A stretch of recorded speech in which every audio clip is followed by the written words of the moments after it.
মসজিদে চেয়ারে বসে নামাজ পড়ে তারা সবচেয়ে বেশি কোরআন শরীফ পড়ে। কিভাবে পড়ে? হাতে নিয়ে পড়তেছে।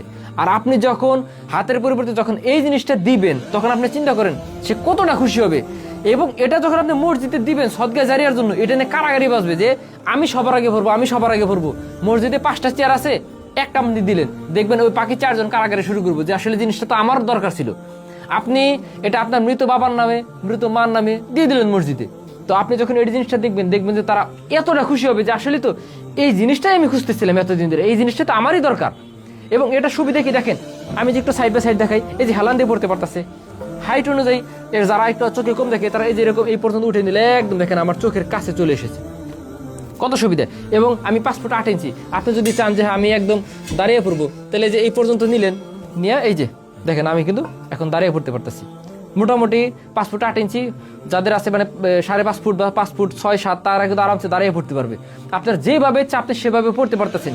আপনার জন্য এটা কি বলবো যে একটা চমৎকার সদকা জারিয়া হওয়ার জন্য যথেষ্ট।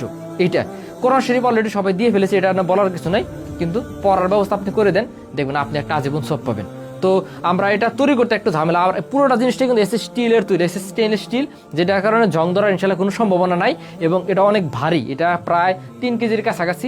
এবং এইটাও ঢালাইলো হাতে তৈরি করা, যার কারণে আপনি এখানে যত ভারী কোরআন শরীফ, যত মোটা কোরআন শরীফ রাখেন না কেন, এটা পড়ার কোনো সম্ভাবনা, এটা পড়বে না, ঠিক আছে, এটা নড়বেও না, আপনি এই ব্যাপারে নিশ্চিত থাকতে পারেন।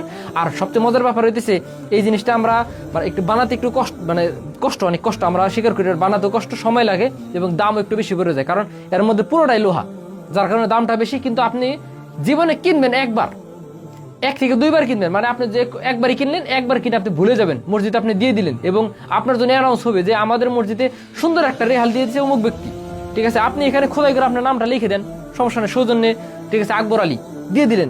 এবং আপনি বিশ্বাস করেন ভাই, কোরআন শরীফ যতদিন মসজিদে থাকবে, যতদিন রেহালটা থাকবে, আপনি ততদিন সব পাইতে থাকবেন। এই হলো মজার ব্যাপার।